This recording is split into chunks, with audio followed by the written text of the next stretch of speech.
এই কারণে দেখুন, আমি এনসিপির ব্যাপারে বলছিলাম, আমি এবার জামাতের ব্যাপারে আপনাকে বলি।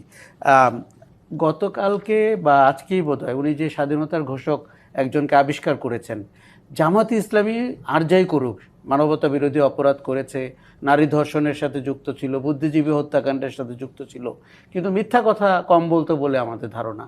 এখন তাদেরকে আমরা দেখতে পাচ্ছি ক্ষমতায় যাওয়ার মোহে এবং তরুণদেরকে সাথে পেয়ে এবং দু একজন মুক্তিযোদ্ধাকে দলে টানতে পেরে তারা এখন স্বাধীনতার ঘোষণা নতুন করে তৈরি করছেন। তারা স্বাধীনতার ইতিহাসকে নতুন করে ডিসেম্বরে বিকৃত করেছেন, আপনি জানেন। এবং যদি কিন্তু দিয়ে বলেন, যদি যদি আমরা অপরাধ করে থাকি কিন্তু, তার মানে পরিষ্কার করে কথা বলেন না। আমাদেরকে হোঁচট খেতে হলো এই জায়গায় যে যাদের জন্য আমরা ভেবেছিলাম রাজনীতির চেহারাটি বদলাবে, তারা আত্মসমর্পণ করলো এবং কিছুটা আত্মাহুতি দিল তাদের রাজনীতির কবর রচনা করে নির্বাচনী যাত্রা গিয়ে, আর তারা নিরাপত্তা ঝুঁকি অনুভব